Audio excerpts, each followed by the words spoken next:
Casual Magic has been sponsored by Quiver, maker of the Quiver and Bolt deck cases and other fine deck holding accessories. Use the code CASUAL on their website for 10% off your order. You can also support Casual Magic directly by going to our Patreon at patreon.com/Shivam. And now, on with the show.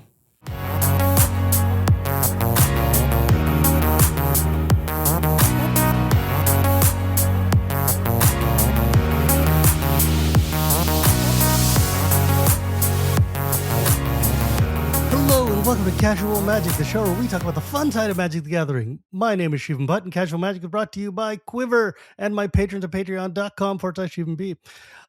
Today, this is an interesting one. I have two returning guests who were on separate different episodes who have fused together to work on some really cool projects. I am joined by Sahar, Mirhadi, and Eduardo, Sajgalik, who are both like fascinating, psychological, interesting players and like students of the game. And Eduardo was most recently, like as of recording before the next Pro Tour happens, was in the top 8 of Pro Tour Lorwyn Eclipse, which I talked to Chris Larson about. And you guys are both a part of Team Worldly Council and did some interesting and innovative things on how to better your gameplay. And I'm just really curious because obviously it has worked.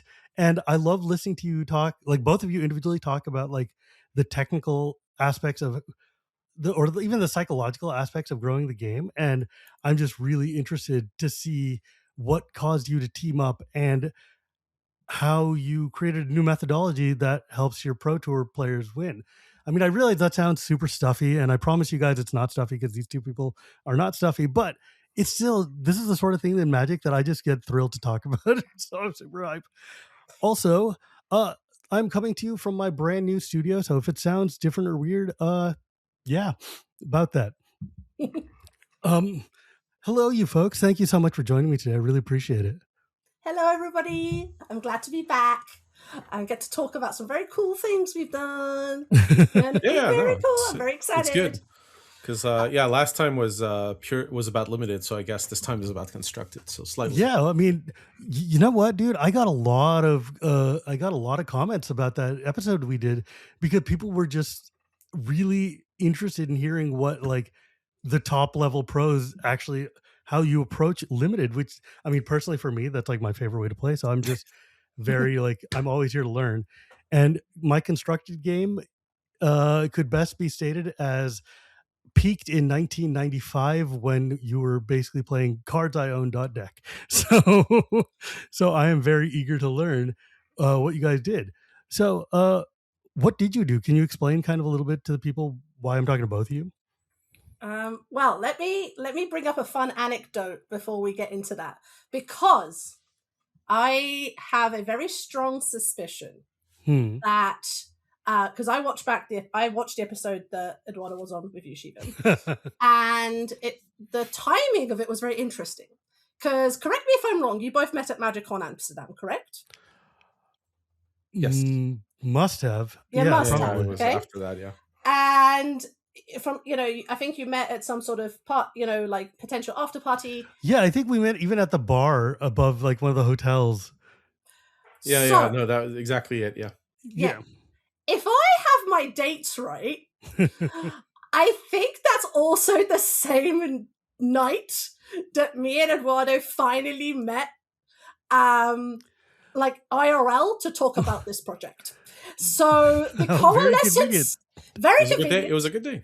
It was a good day. I mean, like Amsterdam was so good for like meeting all of the people I know in Europe for the first time, actually.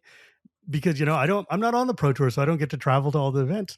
But like, it was super cool to actually get to meet you for real, both of you, honestly. But yeah, so what is this project? Eduardo, do you want to kick it off because you came to me first? Yeah, that's fair. So, what was Amsterdam 2 years ago? So April 2024 was probably the very first time I was looking into this. Basically, we knew our team wasn't doing well in constructed, right? So we were doing well enough in limited, but not in constructed. And as a result, because the limited was kind of going in the right direction, I wanted to start looking into how we could make our team better in constructed. So the initial method, spoiler alert, was not the one we used, but it was what made everything happen. Was from a design perspective was to essentially discuss matchups in a way that was a little more complete. So it was really looking at like a turn by turn style analysis of matches. So like you'd go like, what can this deck do turn by turn, and then there'd be an overlay, so you'd gap it, so like you could put any two decks together, kind of like joint tree, and then like you'd be able to compare like turn 1, turn 2, turn 3 actions and to discuss those. Interesting. We'll get into why it didn't work, but the big thing with it was, it was trying to get the players on our team to think about constructing more holistically, because especially at the time, I couldn't voice it or quite narrow it down, but there were the emotional state of the team with constructed wasn't healthy. I just couldn't figure it out, right? So the best thing to do in that spot is just try stuff. So met Sahar during an online charity event, which was for mermaids. Yes. Okay. That was Bob Z, who did like I think it was like a cube draft, and we all streamed and broadcasted. So, and because Sahar was working in user research for games, and especially because her work was centered around using games as coping mechanisms. So like I got in touch because I find that work really fascinating, because working in games, I know that games can have a very positive healing power when done correctly. A lot of, especially 2 or 3 years ago, a little less healthy on the pattern scale, with infinite engagement being a fun one. So it was interesting to kind of talk to somebody who was looking at the flip side of that, because I believe in it. So I just wanted to reach out to Sahar for that. But the conversation went on, and it turned out that Sahar had a PhD placement to do. And this project that I was trying to do was kind of difficult on my own. So kind of went, okay, why not? Kill 2 birds. I just kill 2 birds. I was like, I need to do a placement as part of my project, as part of completing my PhD. That's basically like part of my funding was to do that. And what do you mean by placement? Is that like you join an organization and do research from inside?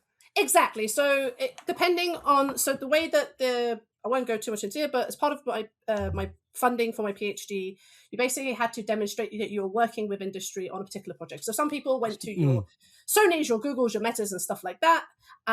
If you were more technically advanced, like a bunch of my game AI friends were like, boop. And then I was kind of, there was a couple of projects that fell through while I was working, and I was sort of getting to a stage of like, I will literally work on any cool project that I see. And I've been going to like a bunch of games conferences for like 2-3 years at this point.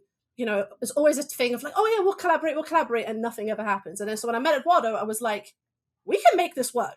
So I meant we can make this work. And I had to basically put them. I remember shout out Zen Takahashi to be like, look, if this is going to have to work, you guys have to actually be an actual entity. We actually registered in New Zealand as a result of putting Sahar on board. Basically equivalent of a sports club. It's not because I was trying to understand. I was just thinking, like, how would it be to explain to your PhD advisor? So there's these guys who play this card game, and I'm going to be helping them. I mean, it is a game. I am in a games research PhD. Okay, well, I guess they would understand. And I co-founded the sort of TCG, like special interest group, because there's a couple of people doing card game research, metagame, synergy, me looking at the games and coping stuff. So it's not like it wasn't unheard of. It was like, look, if it has to be legit. You can't just like go and vibe away and do work, because it's basically taking time out of my PhD to do it. So of course. So like you need to actually have a legitimate value come out of this, right? Yeah, exactly. And I had to write a big old application. Eduardo had to like justify it as well. Had to write a like 500 words about how it would like benefit both parties. Blah blah blah blah blah. And then when it was finished, Eduardo had to then write another 500 words about how it benefited. And then I was like, please see our talk at devcom/gamescom. That was the output, plus all the other work we've done. Ta-da! One of the benefits from the way it was structured actually was it was a rule, but as actually we tried to, I saw it as a as a plus or a benefit was that if you're working for an organization that basically can't pay, right? Which, surprise, pro Magic teams aren't full of riches. So we're really like volunteer sports organizations at best. But fundamentally, right, we can't pay, right? So one of the restrictions is that the work has to be publicly available, which I think is completely fair. Sure. But as a result of that being publicly available, we were that helped as well open some doors, discuss it at DEF CON, which will just be Gamescom development side next year or this year. But fundamentally, that was important for me because it's also part of it is making it public to other teams when people discuss. I don't know how we're going to exactly make the whole thing public, etc., but we're doing it bit by bit. Eventually, we'll get there. Something more formal, but yeah, doing stuff like this helps. Well, yeah, and conversations. But yeah, I think the goal when we finished the cycle of the work that I did was, we should make a workbook or something, and then life got in the way.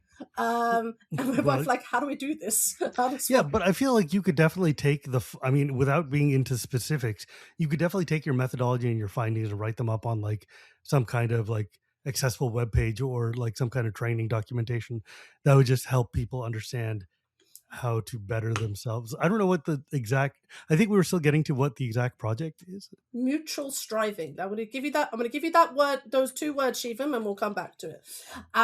So to fast forward, we started working around like October. So after a few kind of odds and sods of basically we did a little bit at the 2024 World Championship, but extremely little, like a very quick prototype. We formally started with the regional championship team that winter / start of 2025. Yeah. And then the plan. So yeah, we basically took this kind of turn by turn framework that Eduardo had made, and the first process of that was to try and see if it worked. So we did, I think, in total about 8 playtests. You recorded, not me, but quite a few. I did, yeah.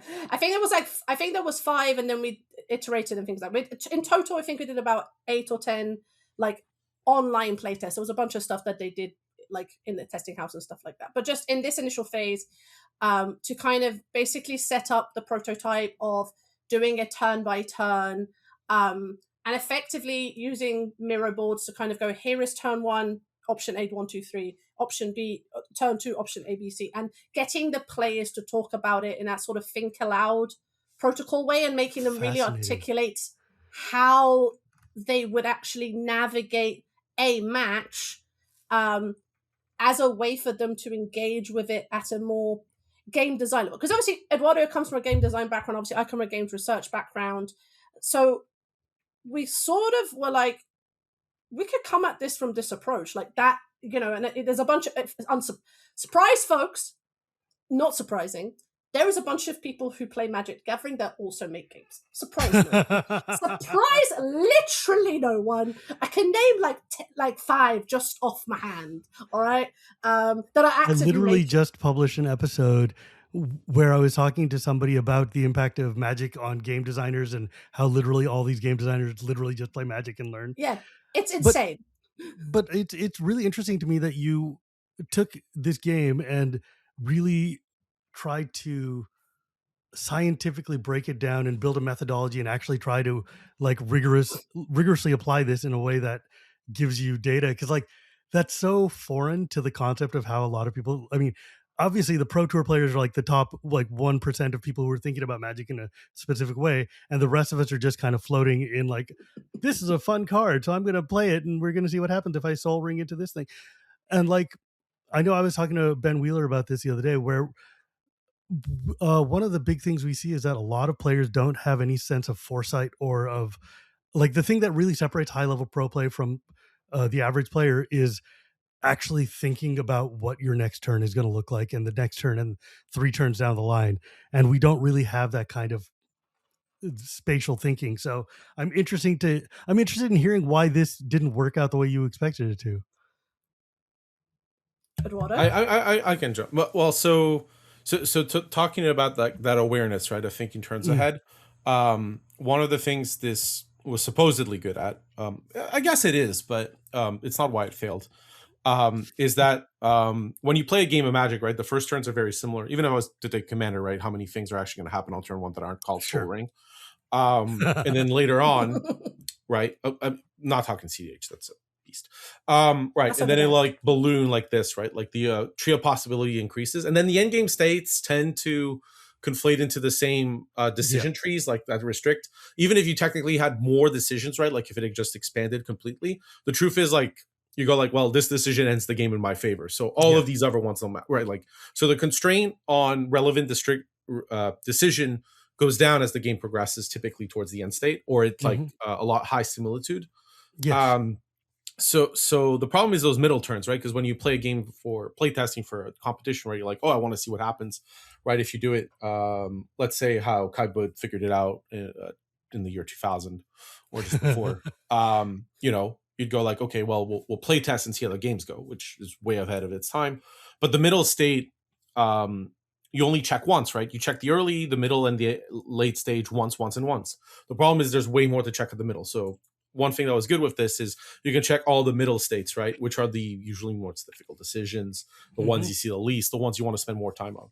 But the reason it didn't work was after we did the playtesting, there were maybe like, originally we were looking at rational reasons, but it comes down to a very basic human and emotive one, which is it didn't, it wasn't affable, appealable. It wasn't something like people were driven to want to do. And trying to go against what people would like to do, typically not the best thing to look for in design, right? Like, you should look for alternatives. If you don't have a choice, you don't have a choice. But especially at research, it made sense to start looking elsewhere. And it wasn't, I think, fulfilling the goal I had in mind, which is, you know, yes, we want to get better at constructed, but like I wanted to do so at a fundamental level, right? Like, the team generally can repeat something and keep doing something in a specific pattern that keeps us doing well in constructed tournament after tournament, like we had in limited, right? Whereas like tournament after tournament, we keep doing well, but it's only because we have a specific approach that we can repeat over and over and over again. So like, that's what we're looking for constructed.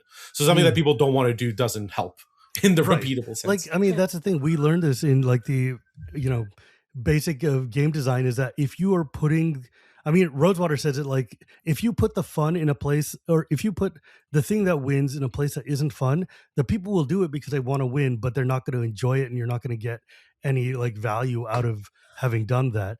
No, and it's wisdom. I mean, like, that's what it's like, you know, the lesson we learned from friggin' Odyssey block, where it's like, yeah, the best thing to do is to throw your whole hand away to that stupid dog and then have threshold right off. And it's like, yeah, well, now I'm not playing, so, but I won, I guess. Thanks. Yeah. So it's interesting to me to think about like building your decks or playing your decks in that idea. But yeah, you're right. If it's not fun, if the players find it unnatural, you're not going to get any useful data out of it. Yeah, and I think it for them, we wanted to capture that sort of that sort of like people chatting about their turns and kind of that sort of table talk. Yeah, the table talk effect. We were trying to capture that, and I think for them it sort of felt foreign, because it kind of felt like, here's some scenarios and like the way you talk about it, and they were just like, it wasn't as click as I think it was. And I think also, like, we were still trying to figure stuff out. We were trying to identify it. I ended up making like a refinement of it, where it was just like effectively a checklist of things that they could do if they were testing by themselves. That also kind of did it. It was good for like synthesis, but as we'll get to shortly, you could synthesize all these playtests all you want. If no one's reading them and no one really is interested in them, right, you're just generating reports for nothing. That's how it felt like for a little bit. And that's we're not going to go into that discussion, but generating reports for nothing is a key problem of our time. But there were buddy. Yeah, but there were three things that came out of it. One that was a true positive was that visual analysis or explanation were a good way to go. In Magic, a lot of the articles tend to be too text heavy almost for their own good.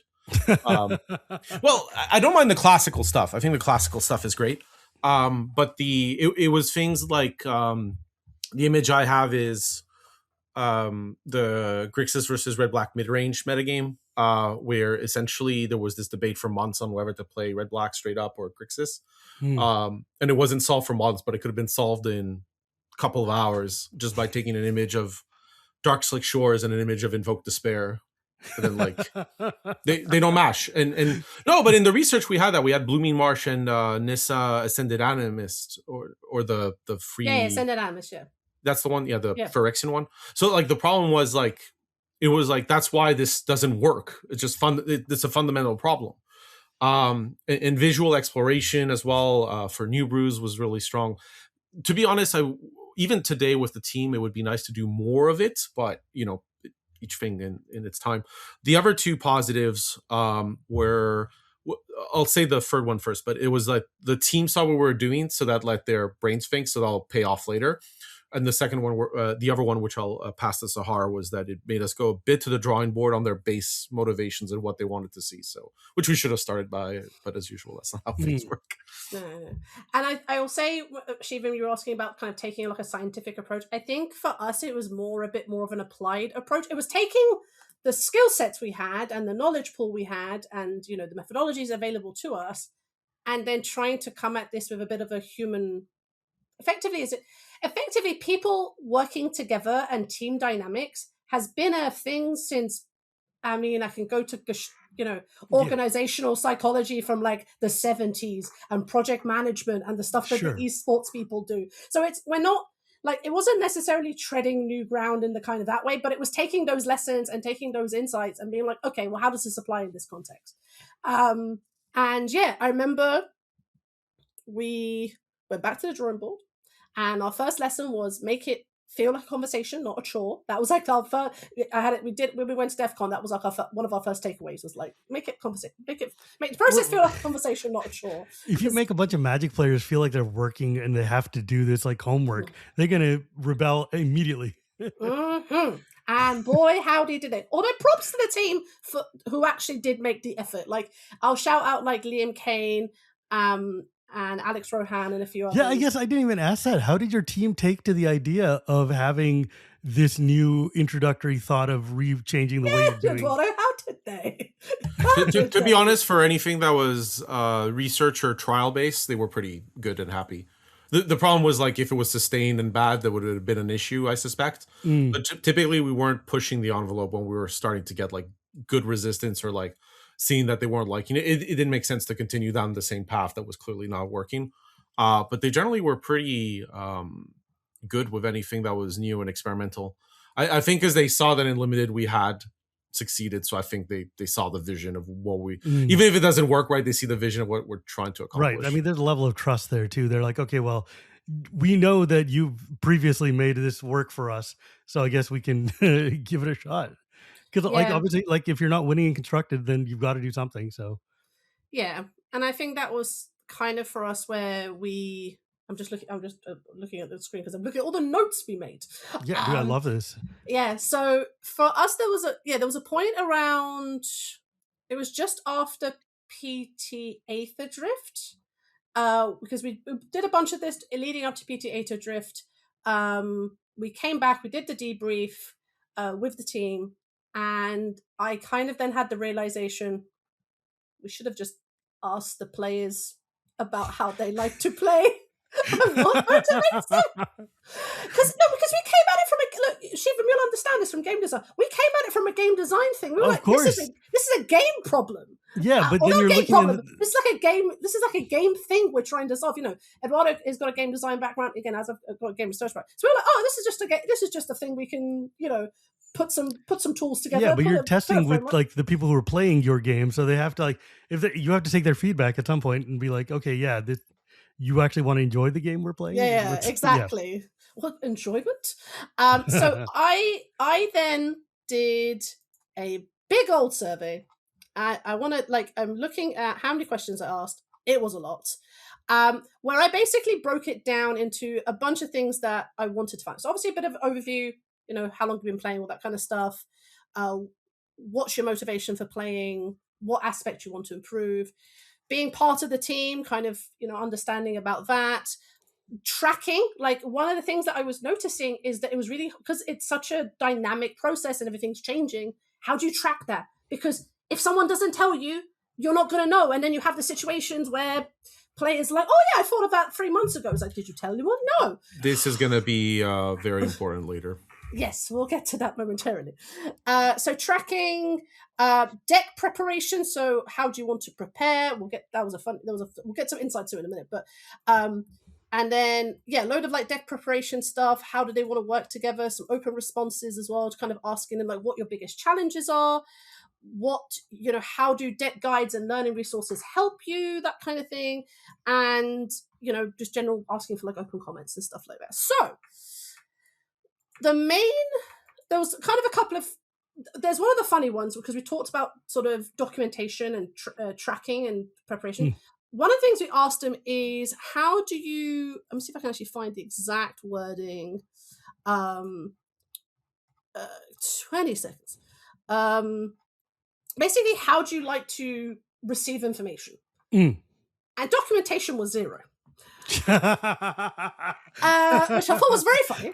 Look, I love documentation, but I am a reader and not everybody is. Yeah, exactly. But then when you ask them, how important is it that, you have access to documentation? They're like, oh, yeah, it's actually quite important. And I was like, so you don't want to make it, but you want it.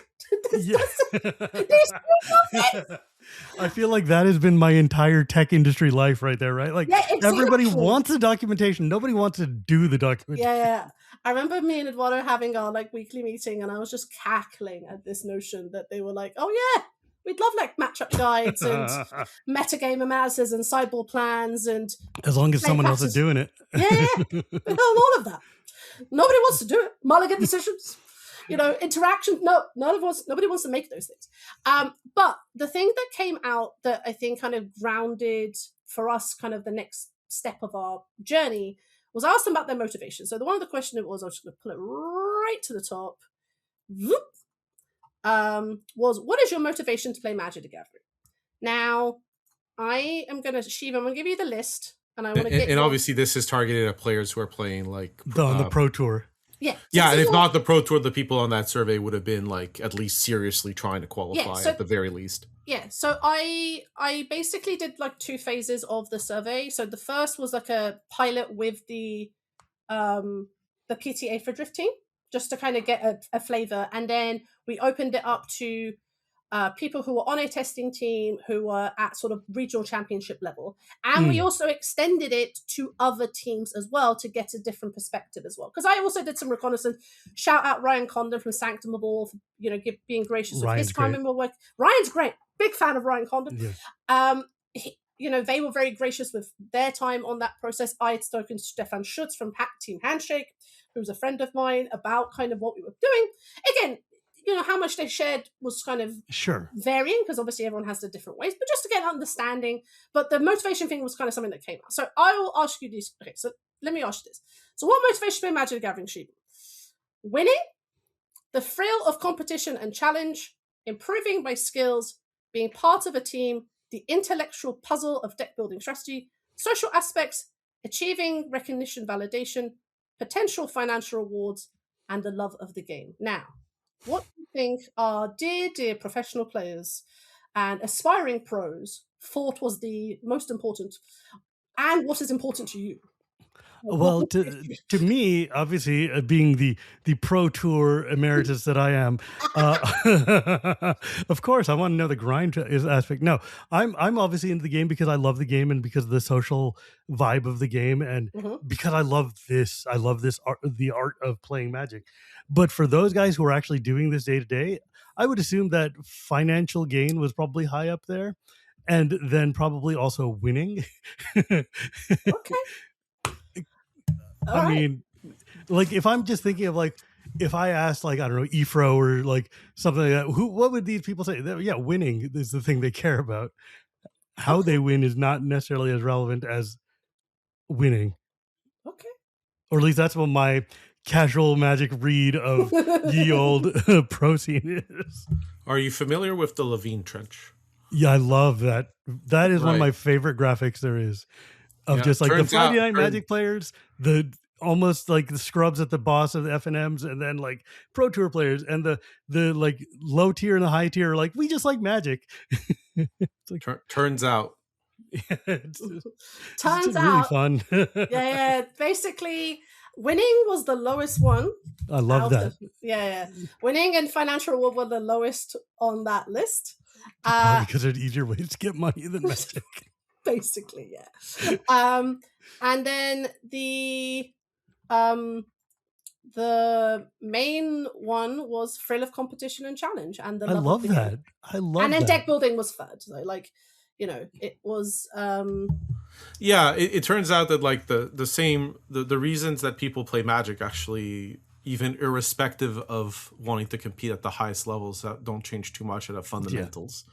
Well, at least for our group, right? Like other groups are different. Sure. And I don't want to also minimize completely, I guess, winning and stuff, because I know 1 or 2 team members that got rid of their student debts thanks to how competitive Magic has been for them. So, but it isn't like the core motivation of most of the folks. No, because like if that is the motivation, then you can do anything. You don't need to do this, but you do this because you really just like tapping lands and casting spells. That's what we're here for. You know, I love tapping lands and casting spells. So that was and then the other question that we asked, so when I went to DEFCON and we were sharing all of these notes, the other question we also asked them was, I've done the thing where I've put all my stuff away. Also, it'll make you laugh that today, while I was prepping for this and I was moving some of my lights around, I found an underground sea that I totally forgot I had. That is the most like, okay. I'm going to quick segue, folks, and then I'll come back to what I was about to say, which is about how people want to be supported. This is the most like boomer coded thing. Okay, you're not the first person to have said this to me. Okay, so I know people who are like, you know what? I found a shoebox and I found some jewel lands. I found a box. I found some guys' cradles. You know, heck, I think Eduardo was like, oh, I found my pre-modern cube, and I was like, don't you have like a foil guys' cradle in there? Sahar, I opened up a Lord of the Rings pre-release box. A pre-release box from Ixalan, not even Lord of the Rings, random like. And inside of it, from Lost Caverns of Ixalan, inside of it, instead of finding the 10-cent like pickaxe that I was looking for, I found 3 foil One Rings and like a whole bunch of just foil like rare Lord of the Rings cards. And I was like, I just shoved them somewhere, so I stuffed them into this pre-release box and then just shoved it underneath my cabinet and forgot about it. And I'm still looking for the goddamn 10-cent pick I need for my treasure deck. Like that is. Anyway, please continue your talk. Magic gathering. To be honest, I did find a tropical island in a deck box the other day. Emphasis on the gathering, right? Yeah, the gathering of materials and cards and the leaving them somewhere. Basic. I did find a tropical island in a deck box the other day, and I was like, "Why is that there?" Because that's not a legacy cheap. player. It's supposed to be. Anyways, go. Yes, but good point. So the other point that we wanted to bring up was the support. Like, how do you want to be supported during this test? You know, the process of like learning and growing. And the testing team was fundamentally like one of the biggest kind of components of that. There was obviously like strategy articles, forums, and things like that, but the testing team was like fundamental to that. So we were like, okay, well, let's focus on that. Let's, that. And again, there was a few other insights that came out, but the motivation piece was really for us where we were like, oh, okay, this is so about values. How do you take the love of the game and turn that into a methodology that helps you with Constructed?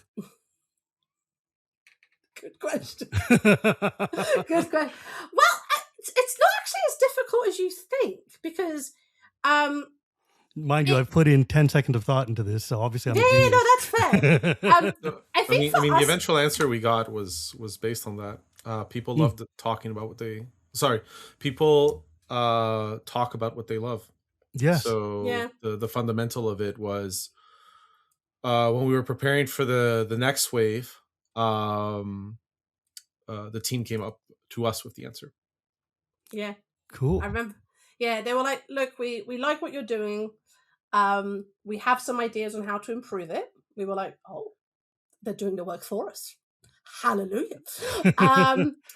And they agreed to use sort of hypothesis-based testing. So kind of taking, rather than just sort of giving them like, here's a match, go play, and sort of just throw some things. Because the other thing I want to also bring, dear listener, if you haven't realized, is that constructed testing, yes, we talked about Kai and, the idea 25 years ago, invented matchup testing, but a lot of it's very siloed because there's so much content out there and people can test on Magic Online, test on Magic Arena, they can test in Discords, in people, things like that. But it's all very siloed. Everyone's, this person does their thing, this person does their thing, that.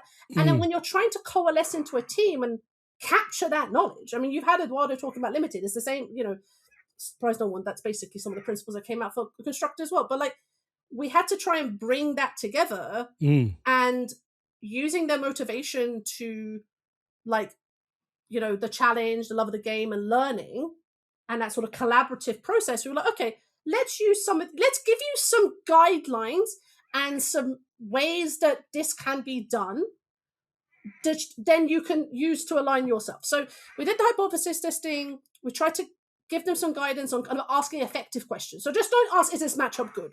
Or is this thing, don't do 5e kind of random question that can't be quantified. We didn't necessarily do like smart, but it was like just go into it with like actually something you can measure in some form or fashion. This was also the time that we had, I just know his Discord name. Is it Lucas? Is it Pure? I'm talking about Purin. Is it? Yeah. So there's was he that seasoned? It might have been actually. Yeah, he was working. Yeah, he'd started with this then. So we got a tech. I think he was qualified, but he was also a bit of a tech wizard. So he was very good at running like SQL searches and sort of giving us a bit of data to kind of help the team kind of back up some of the stuff that it was seeing as well. So, but outside of that, it was sort of, giving them that guidance, but also giving them a playtesting method. So we said, okay, do 2x2. So two people playing, two people observing, talk about it afterwards. And trying to replicate that sort of, table talk dynamic online as well as in person. Because predominantly a lot of this stuff is being done online through the regional championship teams, but also the Pro Tour teams as well when they were like in the lead up to the PT. So trying to give them those processes and team, design to kind of align it with what they were doing.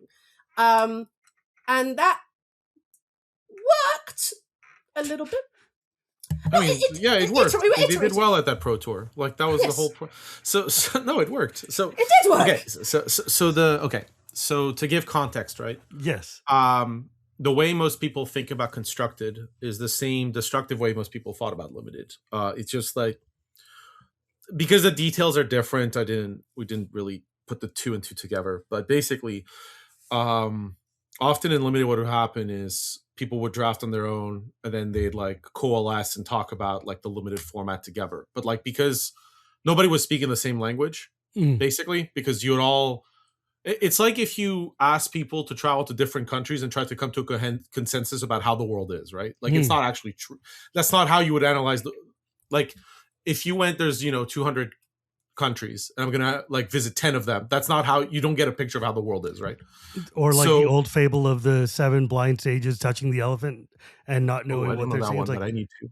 Oh yeah, this is a very famous old Buddhist story and like Buddhist and Hindu story of these blind sages go up and they're next to this big elephant and one feels the trunk and is like, oh, we must be next to this very long skinny thing, and one feels the tusk and is like, no, it's a hard firm toothy thing. And like these guys all come up with this idea and none of them has a full picture of what they're actually seeing because they're just going by this bare impression that they've got. Okay. Proof that we always repeat the same things. Anyways, exactly. rediscover but yeah, that was the thing, right? So we've limited, we figured that out. Data was just the common language. It was like the break, like how do you reverse the Tower of Babel? And it turned out data was just not because it's a magical panacea, but because it allowed us to speak the same language. And for constructed, it's the same, but except of just data, right? But like if you think about it, people will like play a deck and experience it, and that gives them this vision of the meta. and in a way we've commercially, in a way that's been expressed, right? Like if you buy a deck guide, it's probably not to understand the 10 decks of the metagame, it's to understand this one deck that I have the means to put together in terms of I have time for the tournament this weekend, etc. Right? So it's very rare that someone has like a full picture of the metagame. The same way that it's very rare that someone has a full picture of a limited metagame just through play alone. That's like it's probably too much. So the siloing is that, right? It's like people trying their decks instead of going like observe together what's happening, like coalesce, give additional exposure to different situations to what you have, but just like lighter touches, so that like at least it helps you coalesce this larger picture of what the metagame looks like, and then fundamentally that informs your deck choice. But it was siloed, right? So it's the same as limited. Instead of siloing people, you have people like working together in this like initial state. We try stuff in a cycle, and then at the end you have to break the cycle because the tournament's coming up and you have to do something.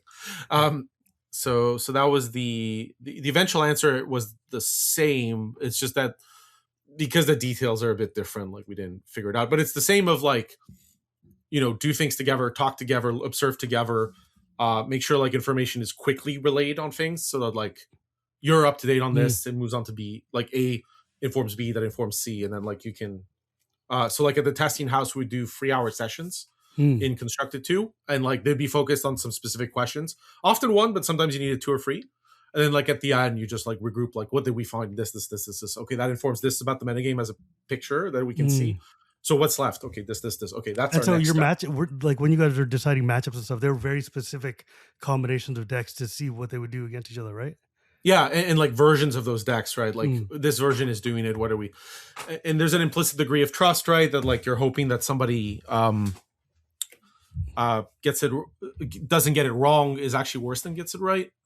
Because you can miss out on things. So you need that's where data can come in. Like, like if somebody's like that didn't work, and you're like, well, it's a bit weird because the data is showing different. Can we recheck? And that's where like difficulty comes in teams. Like the execution of it can be difficult because sometimes people go like, no, I'm sure I'm right. And but I like that idea of having 2 people playing and 2 people watching, because then you've got a whole bunch of people who are like invested in seeing how this game is coming out, and you can get a multiplicity of opinions that you can like kind of summarize into a thing later, as opposed to just taking it on the word of the guy who's playing. It's like, I mean, he could have had a bad draw or any number of things or come to the wrong conclusion. But if you've got 4 people who are coming to that conclusion, maybe there's some weight to what they're doing, right? Yeah. But yeah, and to pass it back to Sahar here, the methodology is not what I would call clean. That we came at the end isn't like what I would call clean. Like there was clearly more work to be done. Sure. One of them is why I top 8 at the Pro Tour, which I'll say later. But the fundamental of it is very much a allowing communication to be de-siloed and to be like joint, right, in a way that like updates people quickly. So like I have to ask a question about that though, because like for a long time we've been told that that's what the point of the testing houses and the testing teams were. It's to de-silo the information and to spread it out. And obviously we've seen that with limited play, where people are like, oh yeah, we all get into a room, we break down every card, we talk about every like possible iteration of draft picks. How has that not been also happening for Constructed? Is it just like people forgot, like they just never thought to talk? So it happens, and it happens by almost mistake. In that like people will go away, try something, and come back and like go like it's promising or not, and then like basically a lot of it was like camps forming, but it's still the silo problem. So the thing is, if you have a very good silo, like let's use Vampires from that Pioneer Pro Tour, which General Fireball demolished, right, or the last World Championships with their version of Lessons. So at some point somebody got it right, and then these people have experience, so they went, okay, you got it right, we're just going to jump on it, right? But then it doesn't work every time, because it's essentially you can do that repetition of a number of small bets, but like because people don't have information, it's not as repeatable in any group and every circumstance. So you want to find a methodology that is that happens to de-silo things, right? And that was like that's where like the research against the application changes, right? Is Sahar did the work with me of finding a methodology. The applied side that I have to worry about is how do I make sure the team does this right. Like I know like theoretically what's correct. The execution is the tough project part manager, for me now. baby. That's but like Sahar's input here was still on the, even though it's applied, it's very much on the theory part. Is I wanted to make sure we had the right theory so that we could execute on that theory, because we were clearly working on theory that was unfortunately out of date, right? And with very real problems that I was observing in other games, like in chess, opening move and closing move theory are very, very old, like centuries. Yes. Whereas middle turn theory is much newer, I think 40 or 50 years. So like I love that that's new. I mean, I removed the zero. Like I presume that. Year old, right? So that's the thing for me is the things do evolve, right? And especially here, they're more complex. And we get a lot of young folks from around the world where these are kind of important formative years. So especially when the theoretical best answer is you should work together, that's also good for me as a person who likes having the team together. Yeah, I think for me, so when I said about mutual striving earlier, Shivam, this was like the phrase that kind of really solidified like the whole process when we were kind of working on this. And the way I kind of phrased it is, I can't do these things on my own, so I need others to help support my journey. And that was effectively very core to what everything was, from inclusivity, engaged teammates, training, all that kind of stuff, and bringing the values and the motivations to learn. Obviously, subsequently, it has evolved and changed, and I've not been as involved as much as that, because someone still has to finish a thesis, PhD. And as much as the team, I've had members of the team who were like, "You're always welcome back." I was like, I'll finish first before I get back into get that paper and then we can talk. Right? Yeah. Then we'll talk. But I still like me and Eduardo still talk pretty regularly, and it's a conversation piece. But obviously, I'm not in the kind of the weeds of the day to day. Yeah, exactly. And that certainly for us, it became very apparent, especially in that process, and I think subsequently in the kind of the applied side as it's developed, is that picking up this approach you could be a new player and this gets picked up fairly quickly, because we're not trying to tell you to like reinvent the wheel. It's just engage with the process, pick it up. Remember that you're on a team. Yeah, exactly. And, use, develop scenarios, plan with confidence, have that sense of, I think one of the things we kind of discovered, and I think when you speak to high level players, I've definitely noticed this, and it's something that I, as a kind of half in, half out, can kind of say, is I think a lot of players, and especially the stewards, so like Eduardo, Zen, Calc, Andrea Mengucci, who are kind of like, stewarding this team together. Zen, of course, as team captain. I think for me, when I see the work that's going in, is I think it's tantamount to what I think players would have liked to have had.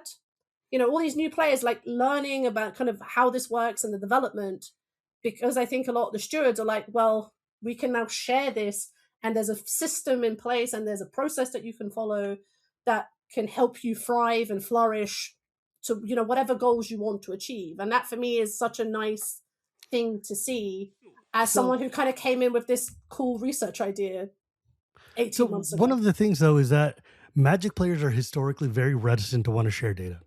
Like if I give you an edge, you're going to use that edge against me, right? Like, and we see that a lot of like, the top decks don't show up until after the Pro Tour, like the actual articles about the decks explaining it or whatever. And so how do you expect to be able to share this kind of like, hey, this is how we turbocharge our team to other teams without undercutting your own, I guess, efforts? But like, because it feels a little bit like the Moneyball situation it was in baseball for a while, where the Oakland A's, who were like the perennial last place team, figured out how to, buy players who were very good at certain statistical like expressions of baseball and collect them into a thing that would make wins. And then they spread this data and it goes to the like New York Yankees, who are the $1 billion team, who can then like dominate the universe because they've taken this methodology to the detriment of the A's, but it's to the uplift of baseball, I guess. So like, do you think that there's like how do you get over that hump of like, this is for us to be able to use as opposed to this is better for everybody? It's an excellent question, actually. It is an excellent question. But the because we love talking about Moneyball and the team, so the reference is perfect. Yeah, this is when you mentioned it, Eduardo's eyes lit up because we've talked about Moneyball a few times. Because it's a very apt comparison, right? Oh God! And one of my favorite movies. It is such a good movie. It's such a good movie, and I mean, it helps that it's also, you know, like the A's were like my local team. Are you looking for your copy of Moneyballs? Yeah, but there's a specific reason for that. I might not have put it back on the shelf. Oh my Lord! I'll answer when Sahar talks. I'll look for it for a different reason. So but if you want, you can talk. Well, I don't. Do you want me to look? Let him finish. Let him. Go ahead. He's looking. Go. He's looking. He straight up took his headphones off, man. I know. You know, he's not listening to anything I'm going to say. For me, give him 2 minutes. This is going to be a long episode on top of that. I know. We're at like an hour. No, it's fine. Whatever. If it's interesting, my audience will hang around. And if it's not interesting, it's a podcast. They'll still hang around. Oh, here you go. He's back. He's back. All right. Senor Sajgalik, what did you find? Oh, I'm back. Okay, cool. Yeah. So I put it on the display case. That's why. When we were in the team. So for the anecdote, I brought 2 copies because Zen's gonna be a fodder soon. So cool. One of the things is like he's gonna probably skip at least the Pro Tour, if not 2 or more. Depending on how things go, right? So I brought to sign 2 copies. One was for me though, but I got like the whole team to sign a used Blu-ray copy of Moneyball. I love that. Yeah. Just to remind where things were at, because I consider there's like 2 or 3 reasons for me for that. To answer your question, but reason one is, and it comes back to those motivations Sahar talked about, right? Like the thrill of the competition. I personally prefer it when everybody improves at the same time, and you try to improve at because it pushes, right? Like if everybody like stays at the same level and you keep progressing, at some point you're only running blind, and there's a certain, it's okay, I guess, but it's not as, I don't find it as enjoyable. That's you know, and personally, I came up with the method thanks to public information, and I'm loath to take something public and profit off of it privately, no matter how low key or volunteer it might be. Right. The second thing for me is we're not infinite people. So for me, one of the things is there are people like that I might want to help, that I might want to talk to, but there's a limit, right, to how much, or they can't fit in the team for various reasons, right? Like our team has a specific dynamic of international. It tends to unfortunately like constrain who can join it a lot of times. But I don't want to be the arbiter of who gets access to this type of information, because I see what it has done to restrict it. And I think third one is more philosophical and complicated, right? There's this privatization almost of magic in the community. Of there's a Discord for a deck, or the deck guide is such. Even in casual circles, right? 100%. Right. It's very private. I mean, you're talking about underground seas, right? You were growing up in the same era of competitive, which was very public and very open. Yeah. You both were. So, and I remember having those opportunities, and if there's anything I can do, that can help in that direction, for me, that's important. And that's a personal ever side. Where it gets complexified, I think, is there's been recently abuse of things that have been made public. So like, I don't specifically mind if somebody looks at the information, builds their thing, and does better than us. Like it's kind of it's part of the cost, right? Yeah. I do mind like where abuses might happen, like distorting the information, or taking the information for truly private reasons or goals, or and that's a little more complex, and that's been a reality of the last year, especially, that I've had to reconsider, is that balance between information that's private and information that's public. My general line has been, look, if somebody asks me, I don't really care. I tell them like where things are at, and empower to them to try to do better.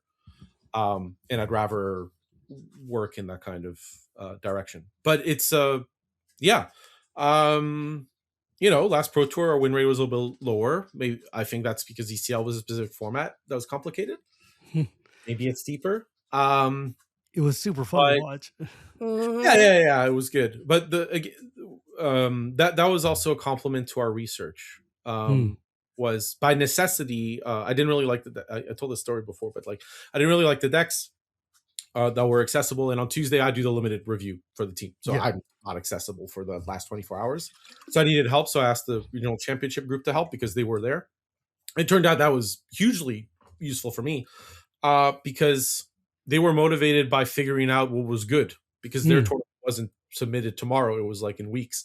So they're just interested in, is this deck good or bad? Good, bad, how I would play it, how I would evolve it. And I'm willing to just jump in the water without regard for safety. So whereas the rest of the team, right, is trying to figure out sideboard mapping so they could fit the 75 on the last day, right? So, but because I asked people who were motivated by the question of, is this deck good or not, rather than people who are worried, is this deck good or not? Right. I did well. I could have done badly, but I did well as a result. So that's something we're implementing for our team, is non-qualified players who are motivated. That's such a good idea, because the fact that like it's the we just care about the theory and about getting to the top. We're not worried about the time pressure of having to come up with an answer right now. It's like having a whole research lab that's just dedicated to doing the pure science, while the rest of you guys are like, okay, well, where are we at now? What is the snapshot that I can take with me tomorrow to the tournament? And it was a lesson from the regional championship team, because we're literally time zoning the regional championship, right? Like they're week after week. So like different members of the team will help for different weeks. So like some will have already done it. Some will have it coming up. So like you're helping people like with their tournament coming up, whereas they're like tired of travel and all that. They're like, I don't know about this card. Like, oh, I'll just try it quickly for you. Right. And then, so like we knew this lesson from the regional championship team. It's just that like we've siloed the Pro Tour team, as if the sanctity of the people competing there couldn't possibly be affected by people who are. It's a mistake. It's fundamentally good to ask for help for people who have different motivations, but that are complementary to what you're doing. Yeah. I think that was something that even while we were there, there was still that tension point between like the regional championship team and the Pro Tour team. And I think that's kind of, there is very few teams that have a regional championship complement. I think it is probably just Worldly Council and Sanctum are the most like known in terms. I think other teams have them too, but they're the two big ones that have like structures in place and stuff like that. Like Handshake are a purely Pro Tour team. CFB I think are a pure like Pro Tour team only. I think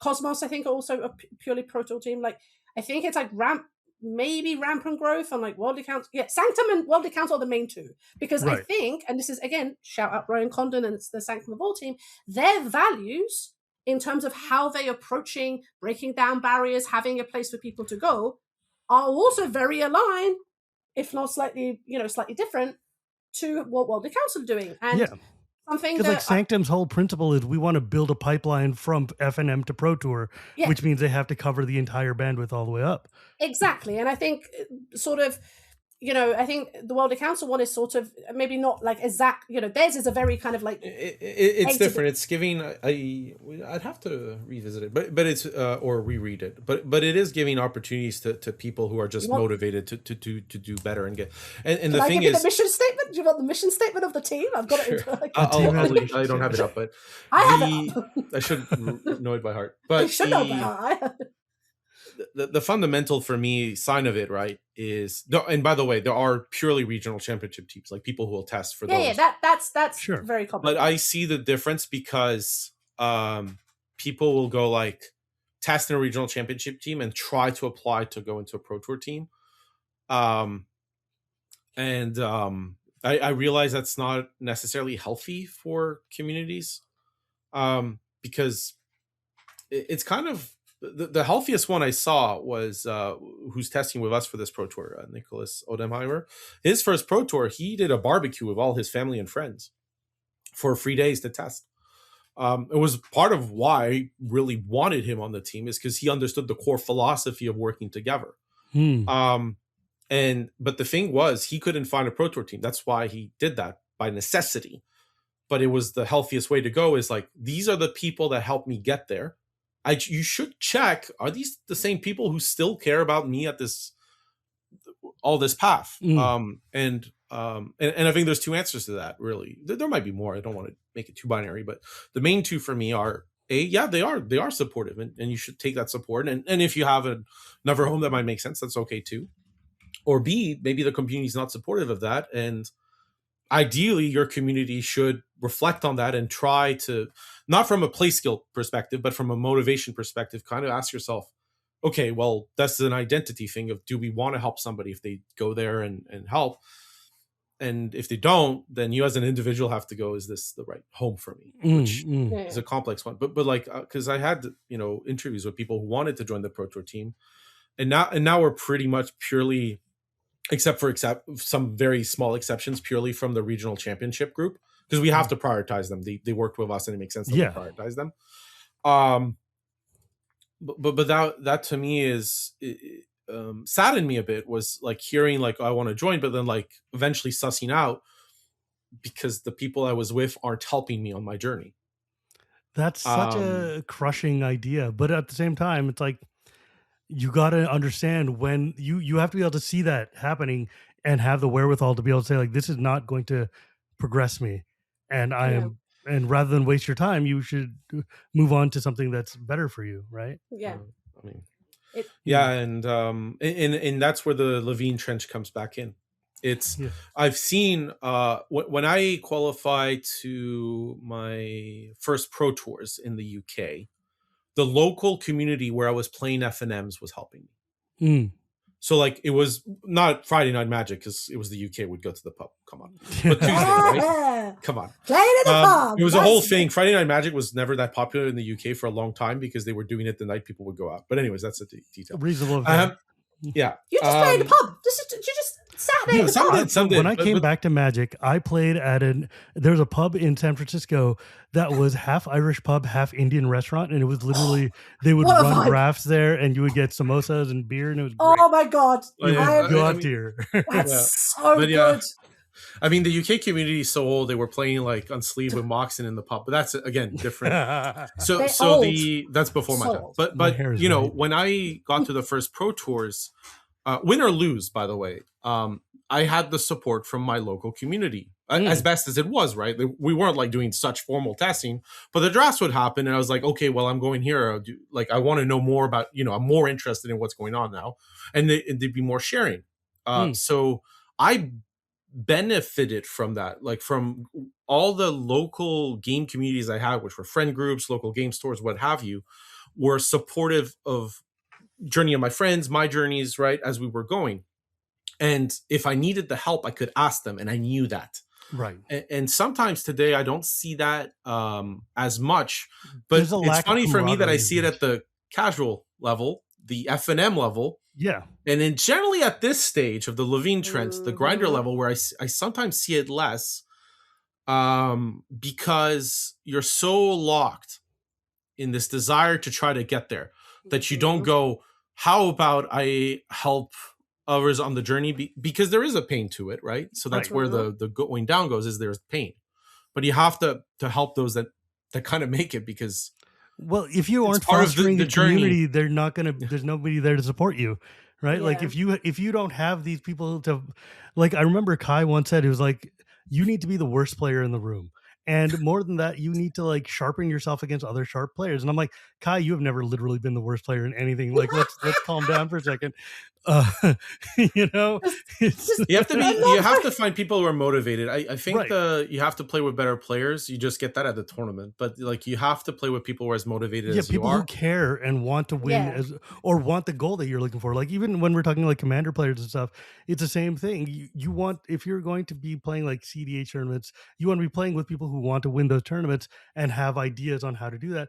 Or if you're even just deck building with your buddies, you want to have people like, I see this I hear from people in their local groups who are like, yeah, man, my decks are just so much better than everybody else on my team and in my table, and nobody wants to play with me because I just keep wrecking them, and they just have the same decks over and over. And I'm like, okay, well, Habibi. I just want to shake them and say Habibi. But I think it's actually, and I again, it wouldn't be me if I didn't mention Eternal Magic. Of course it wouldn't. I think this is actually something that like the Eternal formats actually do relatively well. They're not perfect because some of them people are old. People old men. A bunch of old men living their best life. But I certainly when I went, because I was that grinder. I definitely went down that 2016 to 19. Then folks, if you haven't seen the Levine Trench, you really ought to just Google it based on this post that Eric Levine made a number of years ago about like the level of assholery that goes into being a Magic player, from like the brand new I like a card to the grinder who's just like I hate everything and you all suck, back to like LSV tier of I like cards. I like cards. Cards are great. It's so good. But yeah, I think it's certainly, again, if one thing I've said this a couple of times, and even for me as a player, doing this process has just made me reflect on it as a player, and like sort of Eduardo has taught me so much about like a player full stop, and like even if I like wanted to access that pool of people, like I don't think they'd say no, and I'm open to being like a sparring buddy and sparring partner and like testing out and having that willingness to engage. I think certainly in the Eternal formats, I think that is a lot more I think because there's not as many opportunities to do that, people kind of, there is a weird like balancing act of some people kind of go, well, this is my thing and this is all I do. But then there are people who are like, no, we just want to improve. And one of the things that I've known the most from Eternal players and stuff is like, look, I just want to play this format I really, really love. And that means I need to teach you how to play this format I really, really love. So you also love it so that I have someone to play against. Magic is so many things, but it's a terrible solitaire game. Yeah, the amount of people who I've like taught, like, well, it's. I mean, from what legacy, vintage, pre-modern, pauper, Canlander, cube, like. Come, I've, the amount of people who I'm like, I will do anything for you to play vintage with me, please and thank you. Thank God some of the pros are actually like, some of the pros actually do enjoy some of the Eternal formats. So when I get to see them, I'm like, oh my God, I actually get to play against someone who knows the shit and not against like a 65-year-old guy who brings out his power once a year. And it's like, I'm only 45, thank you. No, not you guys. I'm talking about the people. Look, at Eternal Weekend, I played against a granddad, an Irish granddad of 75 years old with like beta power, and the guy was like actually legit. It was actually very funny to play against. Like, well, it's like there was the old joke back when I started playing Commander. It was like a Commander player doesn't walk with a deck; they walk with a pod and a table, because they're like, "Oh, you want to play? Sit down. Here's a deck. Let me show you." Yeah. And I think what you guys are touching on, to bring this back to the topic we've been talking about, is that at some point we lose sight of that enthusiasm of wanting to share what we've learned with each other and wanting to bring people into these cool insights we've had. And especially when you're trying to train for a pro tour and you're like, your goal is to be the singular winner of this event, but also like, there's a side goal of wanting to carry your team, but that's like, and you lose track of like, hey, wait, these are all people who also love this. And if I help them and they help me, then we can all go up this hill together. So it's very interesting. So what would you say, like what do you think your kind of insights were taken away from like this experiment that you ran? Because like there was a thing that Zen said during the lead up to Pro Tour Lorwyn Eclipse.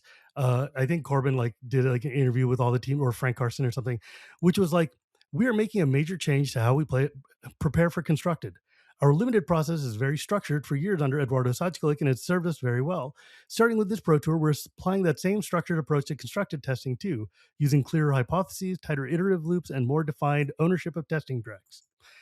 And like, how would you say, like, what would you say that you guys learned out of this, and how do you think applying it worked? Because obviously you made top 8, so obviously something worked out of there. But like, well, what kind of conclusions can you draw from this? Well, the biggest application conclusion is I was lacking fear. Lacking fear? If you look at our team played a lot of decks. We played Saltai Reanimate, which was terrible. Bantier Bending, which wasn't great. And then there was Blue-White Control, which was good. Lessons, which was good. Then Elementals, which obviously did well. But like the lack of the decks that were well were the ones where the decision making process was good. So I think we were still we struggled with having the motivations thing. We discovered that on the fly. But one thing we were being more serious about testing is just we were still struggling with the decision making process because the motivations were mismatched. Like the action we wanted to take was different to the action we had to take. What does that mean? And this, I needed somebody else who wasn't me to make the decision for me, for me to have the best chance of doing well at the competition. Which sounds weird, but it almost feels like if I had been able to tell my teammates you should be playing this, then they probably would have performed ironically better.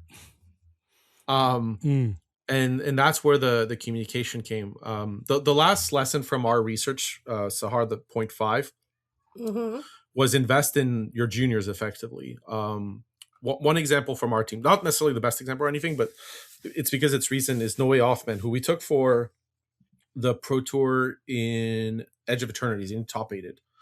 So that's whatever, in the sense of like we took a young talent who did well. But the part for me that's important is now Noah is involved in the administration. He's taking care of the Canadian RC team. So like giving him that one shot means that now I have somebody who's taking care of a bunch of stuff. And that makes our whole team better. So coming back to your point, yes, I want to do well. I want my team to do well. The thing is, when your teammates do well, and well can be the result, it can be also like mentally they feel better, etc. That pans out in spades, because we're not just playing one tournament, right? It's Pro Tours, not Pro Tour. There's a bunch of them. We qualify ideally to a bunch of them. So maybe one time or twice wasn't it, but like when it comes back, like it will happen, right? So like that's why it's important to motivate your teammates. It's the same reason you get those people who are like on those weird formats telling you, I want to have somebody else to play. We do it for the same reason, just differently. I need somebody else to play with. Don't call my eternal formats weird, mate.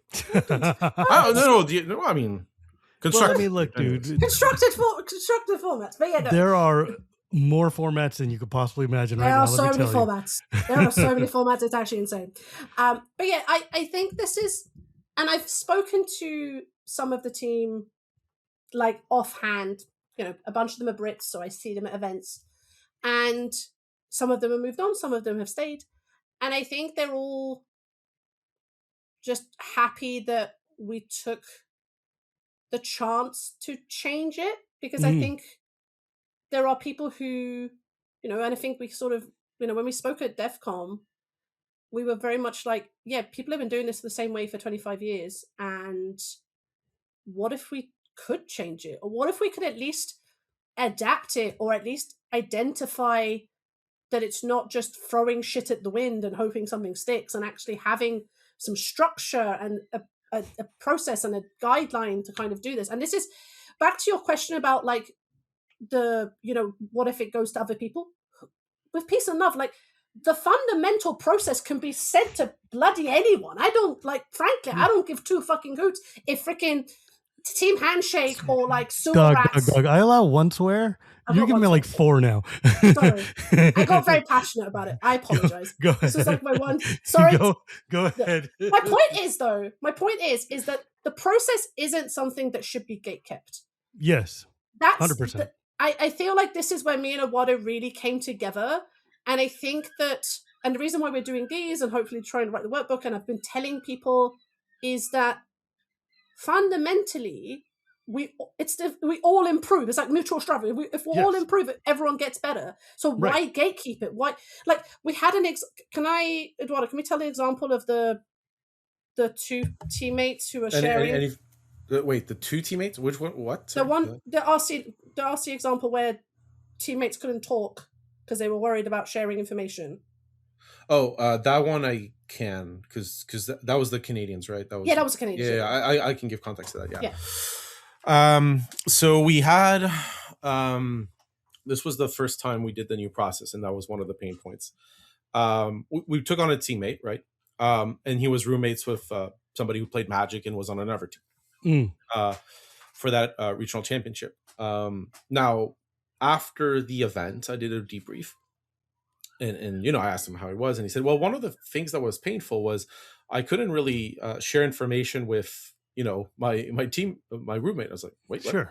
And I was like, you didn't ask. He was like, I presumed. I was like, okay, but had you asked, like, yes, there might have been some stuff I would have restricted, but like for the most part, I'd rather you talk Magic with your roommate, right? Because that makes you A, happier fundamentally, and B, it makes all of us better. So it actually bled into our values and code of conduct of now, unless it's something very like we're talking about this and like we don't want acknowledgement of it is important to not exist because like it's fragile, or like if people know it's a problem. Like if it's like a normal deck, a plan, or something like where of course you should be able to talk Magic with your fellow. If your roommate is just asking, how do I sideboard in this, like I know this matchup, like of course you should talk. Whatever, dude. It's not gonna hurt the tournament, man. Come on. But like it was presumed because there was a lot of NDA culture from previous years and like this kind of statically elitish status, right? Of like this team does these teams are like secretive and stuff that I didn't think we have, that I forgot we had to deconstruct a bit. Yeah, that was something, and I do want to share one example of a particular friction point that I think we should share, because I don't want to tell you, Shivam, that it was all sort of roses and it was amazing and everything worked. What a scientific process that wasn't all roses and everything worked. Imagine. Well, no, there was definitely a point about halfway through where we definitely got the reality check. So Eduardo, I'll tell the story. So a team member came to me privately and was like, hey, I'm really, they were quite involved in the process from day one. And they were like, oh, I've had a feedback from another team member. I was like, oh, cool. Like, it's like, can I share it with you, like, confidentially? I'm like, of course you can. And basically, and I can quote this verbatim because we used it in our presentation, so it's pretty public now, but I won't say who it was or what it was. But basically, we had a team member reach out to this steward, and they said, ultimately, Magic is an individual game, and there's a cost to having people on my team. This was this person. The only reason to have people on teams is the info they provide me. And this was like after the survey, after some of the work we've been doing on their motivations, and then we get this from like what we ended up finding out was a pretty prominent member of the Worldly Council community. Yeah. And I showed this to Eduardo, and I was like, what do we do about it? Because this is counterproductive in every possible way. I was going to say a slap in the face, but well, for me, it really, because for me, it sort of, it felt like we've been working on this for like close to, we've been talking for 6 months, working on it for like 4. And I was just like, oh, so they don't actually want, it's like, it's all well and good, like the, Zen's, Eduardo, and a few members of the team being like having buy-in, but if it's not leading down to like everybody, then it only takes one bad apple to like disassemble this whole project. And I think that's where the kind of core values and the code of conduct for us kind of really came into it, and like having this kind of what do we stand for, and having a mission statement, and sort of the work that's happened now, they had to go through these pain points and challenges. And, Eduardo has spoken, on challenging biases and challenging, not in a bad way, but like Magic players have opinions, surprise no one. And like disassembling some of that. But like this could have stayed. And, this is a motivation. If that's the way your teams want to operate, cool, live your best life.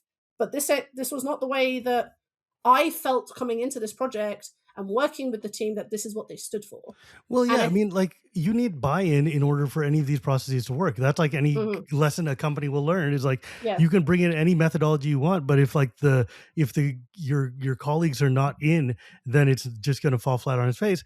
And similarly, if the company you keep or the team you're on or whatever is taking a methodology that you don't jive with, work with, or agree with philosophically, then you take your custom elsewhere, right? Like you have to, because if you're not on board when everybody else going northwest and you're going southeast, then it's just not going to work.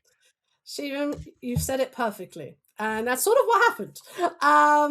Which I think but it did, it had pain points, because I think that was fundamentally what you're trying to also change is and I can sort of say this, you're trying to change the sort of boys club component of like inviting friends. And I think certainly, when I kind of looked at it before I kind of got to know the process, a lot of it just looks like, oh, these are my friends, we all play at the highest level, we'll just invite our friends to kind of test and stuff. And I think building recruitment processes and having a regional championship team, and it feeds into the whole ecosystem of a team. It's such a healthy approach. Again, I want to shout out Sanctum, because I think they kind of pioneered this as well. And it's not even that the recruitment approach is like how you'd picture like a job interview or anything like that. It's because honestly, like I did a bunch of interviews, and a lot of the players I interview are worried about, what is my skill assessment?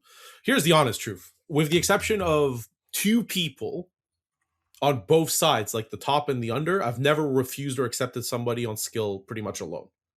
So you're saying there's a chance. Well, the main things I checked for, and things differ, right, per season and stuff, but were like motivation and relationship with others. And kind of, and that doesn't take you too long to look into. Right. But the simple fact of putting that recruitment barrier does a lot. Just the barrier itself means that people who are problematic tend to not apply to start with. Well, yeah. Imagine. So they look and they're like, I don't want to deal with that. And it's like, great, you've now self-selected and we're good. Yeah, but the people who do, really do, like, right? we try to be at least personable with everybody who does come through within the means we have and all that. But it doesn't even have to be fancy. It just has to be. So yeah, we removed the member, had a code of conduct and a set of values, and it was pretty easy to demonstrate that the teams that were adding their friends were having more issues than the people who were just interviewing. So like by demonstration, we also moved to like purely a recruitment sentiment. Well, I mean, except for like the very small regions where sure, but like because if I can summarize a little bit here, what this feels like to me, and this is going to feel very reductive, but it's also true, is it feels like we're growing up as a community and getting older and having real life experiences and having worked in companies with other people. And you learn when you make your best friends your coworkers, that sucks. Because working with your friends is not the same as hanging out with your friends and having to get a job done or a project done or, whatever it is we're doing, when it's just you and your homie and you're like, well, I need to be your boss right now and we need to do this. And he's like, yeah, but we've known each other for 30 years or like 15 years. We went to school together. I'm like, yeah, but that's due and I'm going to lose my job if we don't finish. So you need to get your ass moving. And like, it works very poorly because then you end up with a lot of the personal behaviors you have with your friends and you try to apply them at work, and things that could just be like, haha, we're just joshing around, end up being workplace harassment or just like, hey, dude, I can't actually do the job I was hired to do because you keep wanting to go out and take smoke breaks because we're just hanging out. And also it feels like we're applying what you would call like all of these basically project management skills to teams that would like. The funny thing to me, just listening to this, is that a lot of Magic players, this is what they've done their whole life. This like, especially when we're talking at the highest Pro Tour level, there's a number of people who've gotten jobs and lived lives and do things, but there's a lot of people who have done just tournament magic and focus on this, and this is their bread and butter and everything, and they don't have the experience of working at a startup or working at a corporate function and having a project manager come by and say, this is how we're doing these projects. We're going to have stand-up meetings. We're going to sit down and talk. We're going to take like these, waterfall methodology, all this stupid like management BS that we like just gripe about when I'm working for a Fortune 500 company, and we're applying them to like, are you going to play the Lawnmower Elf or the Findhorn Elf today? And that's just really funny to me.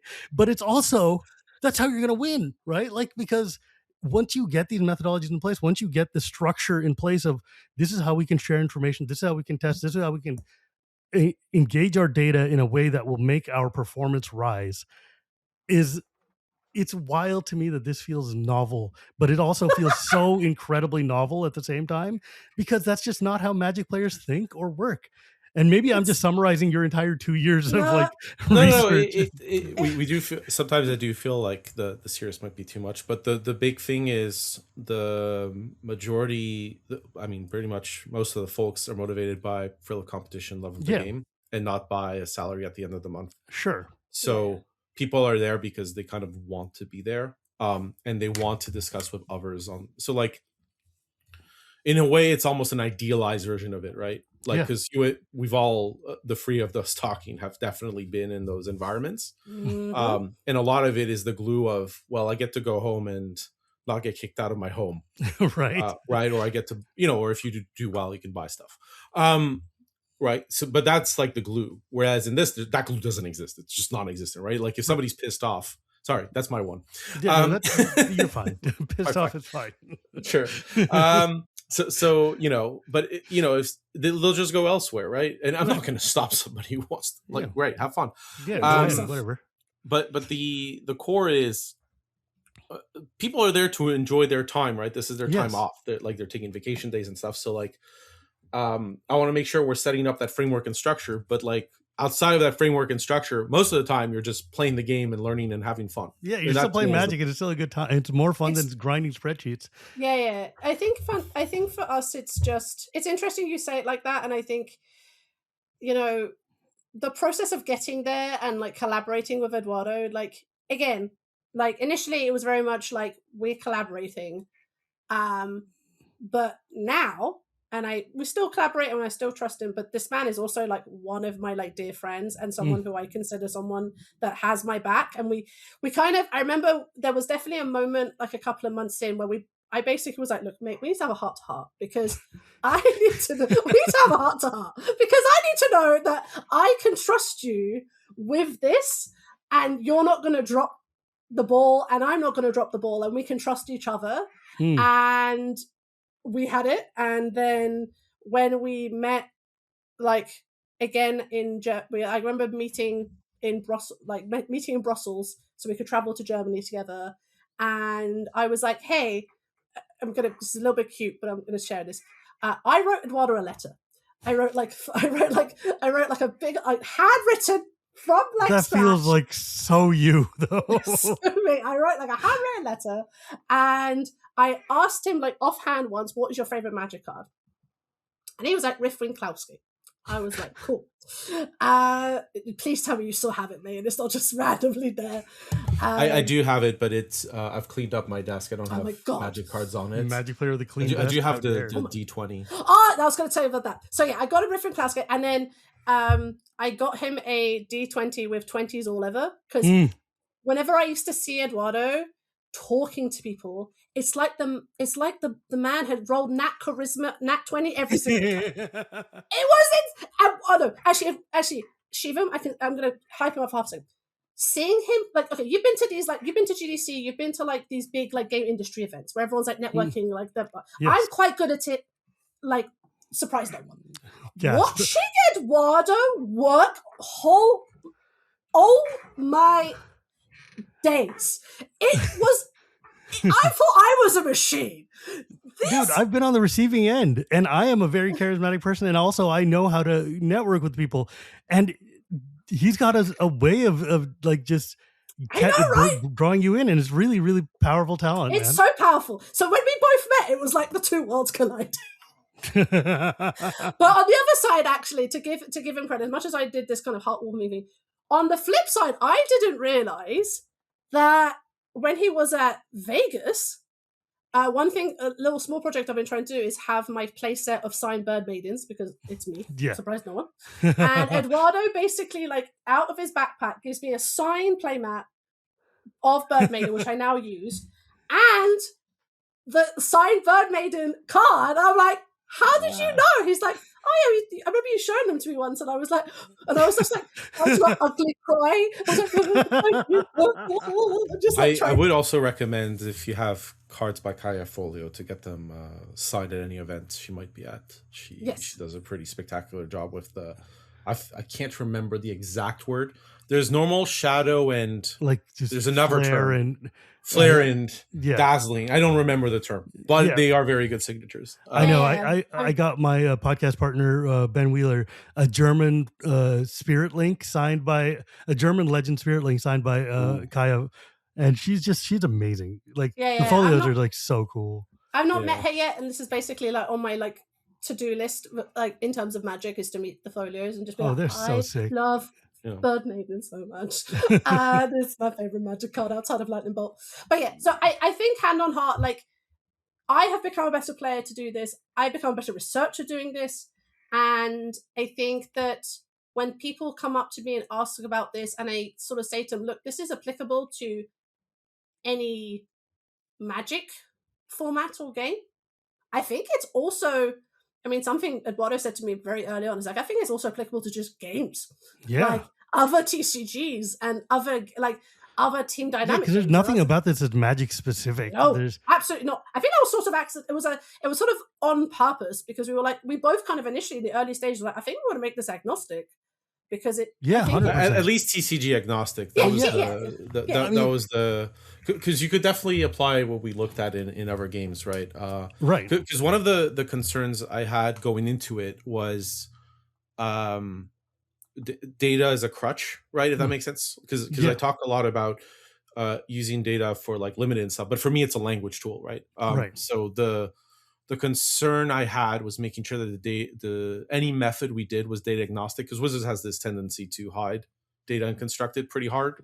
Mm-hmm. So I wanted to make sure that the methodology was data agnostic, even though we still use it. It's like a complement. It's not like the fundamental. Sure. Yeah. So I guess if we're going to be wrapping this up, because this is now a double wide episode. Surprise no one. Look, we had 3 real talkers on a show. It's going to happen. Can you give the audience kind of like a brief, like, what did you learn? What can they apply to their game? Kind of just high level summary here, because I'm really curious what sort of insight you finally ended up with. And like, where do you see your team now? Senor Sajgalik? Sure. I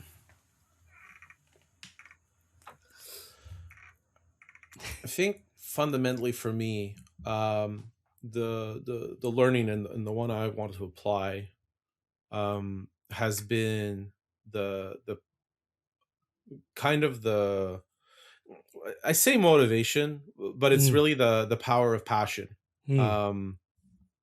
In people love their hobbies, right? Magic's one of them.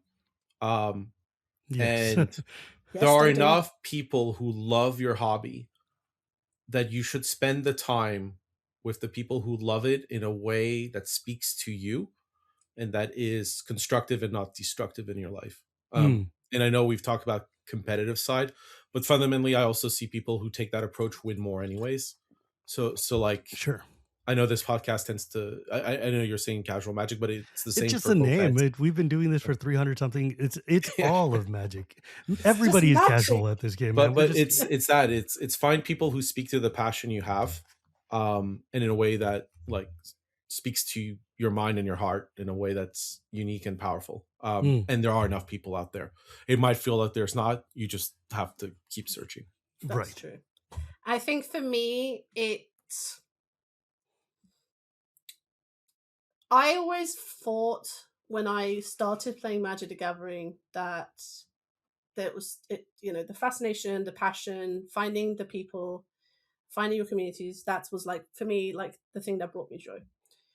But when I started researching games and seeing the power of what games could provide people, motivation, that sense of accomplishment, that achievement, I could see it in the Magic players I saw. I even saw it at the competitive level.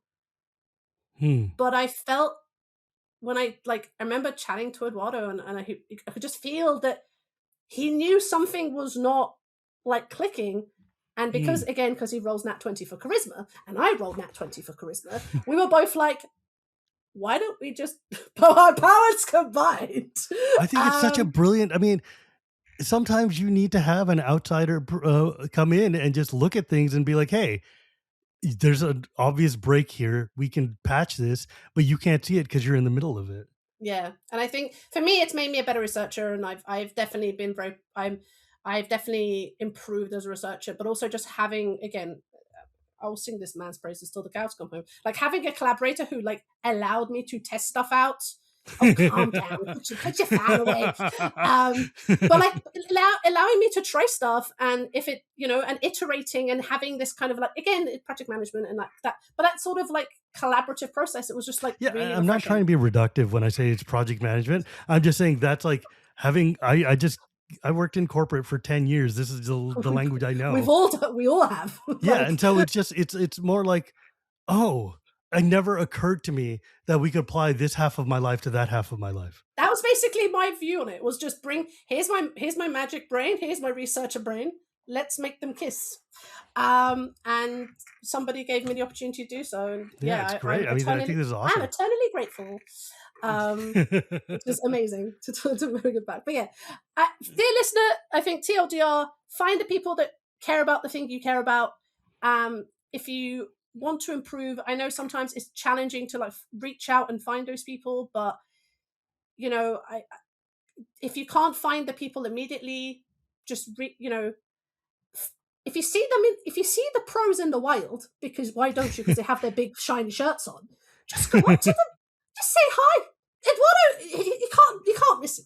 Like you can't. I mean, look, dude, I have said the story over and over again that the reason I'm sitting here right now is because Reed Duke one day decided to sit down and teach me how to build a limited deck in the middle of when he was at Worlds 2011, when he was literally the reigning Mox champion. In between round of tournaments, he was just playing a random evening draft, and he stopped and taught me how to build a deck because I was like, he could see I was struggling and losing, and I'm like, I hate this, I'm going to quit. And he's like, well, hang on, let me just show you. Let's look at your fundamentals here. And he spent like half an hour and educated me. And because of that, I'm like, I won't quit this game. And now here I am, community leader a decade later or whatever. And it's crazy. Yeah, there's value in sharing. And a lot of Magic players have gotten too used to the notion of this is a solo venture and I got to do it myself and you got to fight the good fight. And I'm like, no, dog, you talk to your friends. It's okay. It's okay to the people. Yeah, like, look, dude, like, I talk to my buddies all the time when I'm like, hey, I'm working on a deck and I don't know if this is going to work. Tell me if this is going to work or not. And they're like, you're an idiot. And I'm like, great. I wouldn't have figured that out. Please talk to the people. Yeah, I message Eduardo about stuff he's not even like interested in. I have messaged him about Legacy of Vintage. He has no idea. But I'm like, look, can you just tell me if this works? He's like, well, firstly, this is broken. I'm like, don't ignore that part. Just this bit. But like even like Modern, I remember I was like trying to like start grinding in, and I was like, hey, I'm trying to play Modern. He's like, okay, what does that mean? I'm like. And I was like, here's what I'm planning to do. Here's the deck I'm going to play. Well, first you're playing a good deck. I'm like, yes, I hear that's not a bad idea. And he was like, I kind of had my options for sideboarding and like gave him scenarios. And he was like, I'll admit I didn't do it perfectly myself either, because also I was, it was like a week before the tournament, but I was, but at least I engaged, try to engaging with the model, and, I still can improve on this. I think we can all still improve on communicating as well. We're not infallible. Of course. So, yeah. Dear listener, it is fine. I love this. This is great. And once again, though, congratulations on making it to the top 8 of the Pro Tour and almost even making it to the finals. That was a blast, and I really loved the deck you played. I love that deck so much. It was so. I mean, it was pretty much a commander deck. Yeah, dude. You know what? That's the thing. The Pro Tour Lorwyn, all of those decks were like, wow. I would feel proud.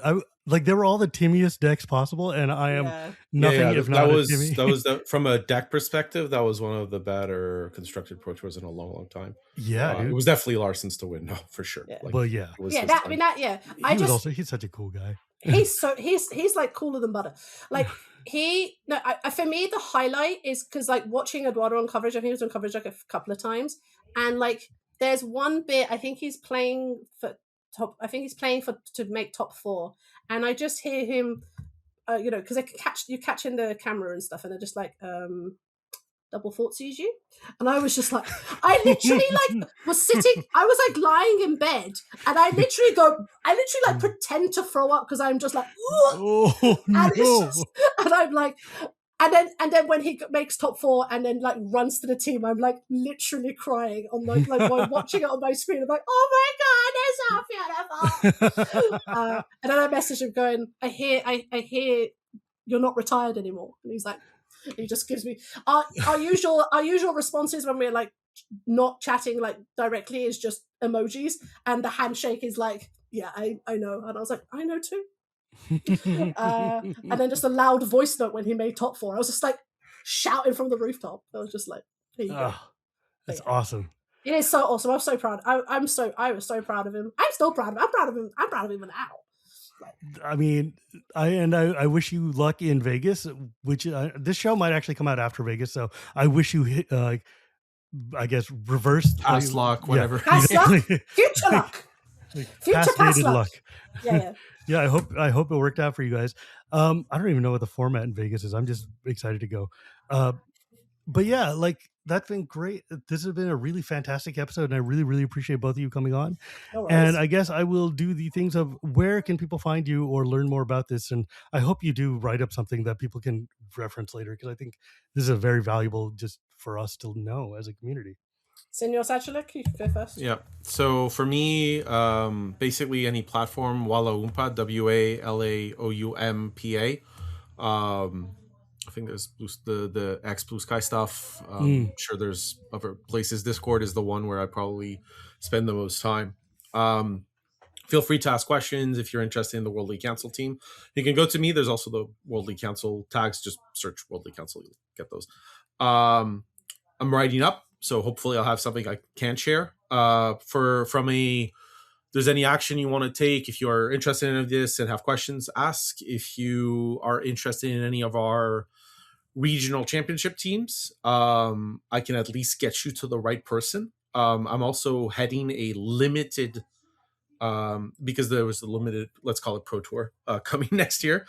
So we're doing a year-long session on that. I'm kind of going through interview slowly as I can. But if you're interested in that, also you can reach out. Oh my God, dude. It's been my dream to try to make it one Pro Tour in my life. But like, God, playing limited and Pro Tour would be so cool. That's fun. The best part. It's by far the best part. Yeah. Oh man, I'm so excited for that. It's Sahar.